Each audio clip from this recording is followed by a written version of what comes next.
नमस्कार, मी श्रीकांत उमरीकर. आपण पाहतात अनलायझर. लाईक करा, शेअर करा, सबस्क्राईब करा. अपेक्षेप्रमाणे जिल्हा परिषदच्या निवडणुका काय किंवा एकूणच सगळ्या निवडणुका अजून खरं तर 20 जिल्हा परिषदांच्या राहिलेल्या आहेत. पण विधिमंडळाचं अर्थसंकल्पीय अधिवेशन सुरू होते तेव्हा त्या पार्श्वभूमीवर परत एकदा शक्तिपीठ महामार्गाला कसा विरोध आहे, शेतकऱ्यांचं आंदोलन कसं तीव्र आहे, मोजणी करण्यासाठी गेलेल्या अधिकाऱ्यांना गावकऱ्यांनी कसे हाकलून लावले, पोलीस आहे बळाचा वापर करत आहेत, असं सगळं चित्र तुमच्यासमोर बातम्यातून ठरवून उभं केलं जात आहे. परत पुन्हा तेच फेक नॅरेटिव्ह. वारंवार आम्ही ह्या संदर्भात व्हिडिओ केलेले. यापूर्वी सुद्धा समृद्धी महामार्गाच्या बाबतीमध्ये इतका भंकसपणा, इतका विरोध, इतके खोटे नाटे आरोप केले गेलेले होते. म्हणजे तेव्हा तर गोष्ट अशी होती की या छत्रपती संभाजीनगरलाच एक पत्रकार परिषद झाली होती. जाणते राजे शरद पवार स्वतः त्याला उपस्थित होते.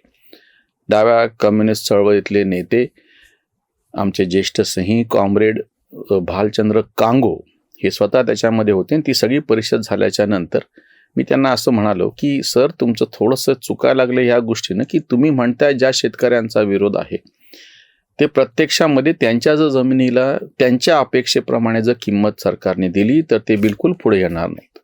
त्यांना असं वाटलं की नाही असं कसं होईल, काळी आई कोण विकेल, आईला आपण विकतो का, अशी ती सगळी जी भावनिक मांडणी केली जाते ना, काही झालं नाही. 6 महिन्याच्या नंतर तर पत्रकार परिषद घेण्यासाठी स्वतः शरद पवारही फिरकले नाहीत. समृद्धी महामार्ग पूर्ण झाला, मुंबईपर्यंत पोहोचला. आता वाढवण बंदराचाही रस्ता क्लिअर होऊन त्या समृद्धी महामार्गाला अजून मोठ्या प्रमाणात त्याचा व्यावसायिक वापर तशा अर्थाने वाढेल. अशी गोष्ट आता शक्तिपीठ महामार्गाच्या बाबतीमध्ये आहे. ज्यांना कोणाला विरोध होता, आता माझ्या परभणी जिल्ह्यामध्ये विरोध आहे म्हणून यांनी बातम्या लावल्या. त्या परभणी जिल्ह्यामध्ये जिल्हा परिषद म्हणजे मी तर म्हणून नगरपालिका आणि महानगरपालिका बाजूलाच ठेवतो. अगदी माझ्या परभणी महानगराच्या जवळून चाललाय हा मार्ग. त्या ठिकाणी आत्ता जे म्हणतात विरोध आहे आणि बातम्या लावतात, मग ह्या जिल्हा परिषदच्या निवडणुकांमध्ये भाजपच्या उमेदवाराचा सुपडा साफ का नाही झाला? आश्चर्य म्हणजे की ह्या सगळ्या निवडणुकांमधून जे लोक सर्वसामान्य नागरिकांनी मतदान केलेलं आहे ना, ज्या ठिकाणाहून शक्तिपीठ महामार्ग जातो आहे, नागपूरहून, त्याच्यानंतर वर्धा, त्याच्यानंतर यवतमाळ, त्याच्यानंतर नांदेड, त्याच्यानंतर माझं परभणी, बीड, त्याच्यानंतर लातूर आणि धाराशिवचा, मला वाटतं लातूर नाही धाराशिवचा काही भाग आहे, पुढे सोलापूर, तुम्ही सगळा मार्ग तपासा. या सगळ्या मार्गामध्ये जो काही शेतकऱ्यांच्या तक्रारीचा भाग आहे तो त्याला मिळणाऱ्या रेम्युरेशनच्या संदर्भात आहे. आणि मुळात कायदा असं सांगतो, शेड्यूल 9 मध्ये सगळे शेतकरी कायदे टाकून दिलेले आहेत. ज्याला ॲग्रिकल्चरल लँड म्हणतो, शेत जमीन म्हणतो, ती शेत जमीन सरकारला अधिगृहीत करण्यासाठी कुणाच्याही परवानगीची गरज लागत नाही. कुठलाही शेतमालक ज्याच्या नावावर जमीन आहे, माझं 7/12 आहे, मी स्वतः प्रकल्प पीडित आहे, जायकवाडी कॅनल परभणीला माझ्या शेतातून गेलेला आहे. आणि जेव्हा 1980 साली आम्ही 10 वर्षाचे होतो, 9-10 वर्षाचे, त्याच्यासाठी जमीन अधिग्रहित केली. त्याच्यासाठी आम्हाला म्हणजे माझ्या वाडवडिलांना कोणीही विचारलं नाही. विचाराचीच म्हणजे कायदाच नाहीये तसं. कुठलीही जमीन ॲग्रिकल्चरल लँड, नॉन ॲग्रिकल्चरल नाही, ॲग्रिकल्चरल जमीन अधिगृहीत करण्यासाठी सरकारला त्याच्या मालकाची, मालक खरं तर शब्दही चूक आहे, त्याला आपण ज्याचं 7/12 वरती नाव आहे असं म्हणून, त्याला फक्त भांडता येतं ते त्या जमिनीला मिळणारा जो मोबदला आहे त्याच्या संदर्भात. ह्याच्याशिवाय कुठलाही प्रकल्प आज तागायत हे जे भंपकपणा करून आता बोलायला लागलेत की ज्या गावाचं ह्यांनी बातम्या दिलेल्या आहेत, माझ्या परभणी जवळचं गाव आहे सहजपूर म्हणून, जवळा म्हणून, सहजापूर जवळा म्हणून, या सगळ्या भागामध्ये कृषी विद्यापीठासाठी म्हणून एकेकाळी शेकडो एकर जमीन शासनाने अधिगृहीत केली. आज त्याच्यातली 65% जमीन पडीत आहे, हे शासनाने दिलेला अहवाल सांगतोय. हे सगळं नेहरूच्या समाजवादी धोरणाचं पाप आहे, इंदिरा गांधींच्या समाजवादी धोरणाचं पाप आहे, राजीव गांधी त्याच्यानंतर सोनिया गांधी ह्या सगळ्यांनी ह्या पापामध्ये भर घातलेली आहे. त्यावेळेस हे आंदोलनकर्ते कुठं गेले होते, कुठं झोपले होते जे आज भंपकपणा करतायत? तुमचा विरोध आहे, तुमच्या विरोधाला अर्थच नाहीये काही. मुळात शेतजमीन ही शेतकऱ्याच्या मालकीची नाही, कुठल्याही शेतजमिनीच्या अगेन्स्ट, म्हणजे ती जमीन मॉर्गेज ठेवून गहाण ठेवून पैसे मिळत नाहीत, त्या 7/12 वरती बोजा टाकला जातो. तुम्हाला पीक कर्ज दिलं जातं. पण जशी तुम्ही शहरामध्ये NA केलेली जमीन तुमच्या परवानगीच्या शिवाय ती शासनाला किंवा कोणाला घेता येत नाही आणि तिच्या अगेन्स्ट म्हणजे तिला मालमत्ता समजून तुम्हाला कर्ज मिळतं, असं ॲग्रिकल्चरल लँड जमिनीच्या बाबतीत नाही.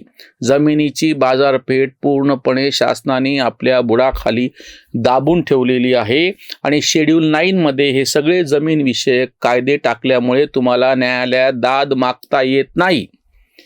म्हणून म्हणलं की फक्त आणि फक्त तुम्हाला त्या जमिनीला मोबदला काय आणि किती मिळावा ह्याच्या संदर्भामध्ये मात्र खटले लावता येतात, वर्षानुवर्षे ते चालतात.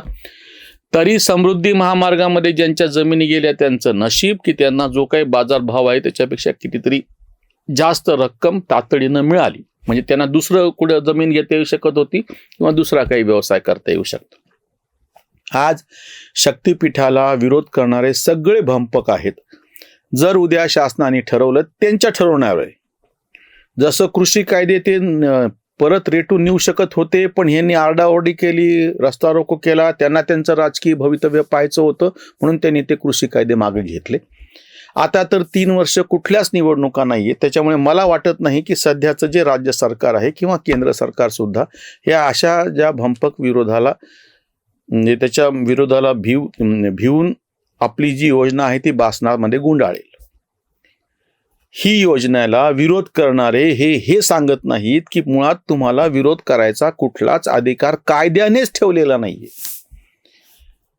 पण तरी हा भंपकपणा करायचा, तरी हे जोगसत्तासारखे पेपर त्या बातम्या आवर्जून छापणार. आणि एवढं सगळं करून जेव्हा जसं समृद्धी महामार्गाचं मी म्हणलं ना की मी काही वेगळं बोलत नाहीये, या छत्रपती संभाजीनगरमध्ये झालेल्या पत्रकार परिषदेमध्ये मी स्वतः हजर होतो. समृद्धी महामार्गाच्या विरोधातला सगळा भंपकपणा मी स्वतः अनुभव घेतलेला आणि तेच तसंच आता शक्तिपीठाच्या दृष्टीनं सुद्धा दिसतं. ह्याच्यातला जो दुसरा जो भाग आहे महत्वाचा, त्याच्या बाबतीत मात्र हे कोणी बोलत नाही. जेव्हा जेव्हा असे संरचनांच्या बाबतीतले मोठे प्रकल्प येतात, जेव्हा जेव्हा अशा पद्धतीच्या सगळ्या हालचाली होतात, यापूर्वी पण झालेल्या आहेत, पण आता सगळ्यात जास्त चांगल्या पद्धतीनं ज्या अधिगृहित केलेल्या जमिनी आणि असे प्रकल्प तातडीनं मार्गी लागणे ह्याचं प्रमाण वाढलेलं आहे. ते एकी काळ तुम्ही एवढ्या मोठ्या मोठ्या, जसं मी कृषी विद्यापीठाचं उदाहरण सांगितलं, नेहरूंच्या समाजवादी काळात आणि त्या धोरणाने फक्त हे अधिग्रहण केल्या गेलं, उपयोग काहीच झाला नाही. 65% जमीन त्याचीच नाही, संपूर्ण भारतभरचा अहवाल आहे की सरकारने वेगवेगळ्या कारणांनी जी शेतजमीन अधिगृहित केली त्याच्यातला फक्त 1/3 भाग वापरलेला आहे. रेल्वेसाठी असो, MIDC म्हणजे औद्योगिक वसाहत, कुठल्याहीसाठी तुम्ही बघा, शासनाने हस्तक्षेप करायचा, त्या जमिनी अधिग्रहित करायच्या आणि तो फक्त खेळ आहे.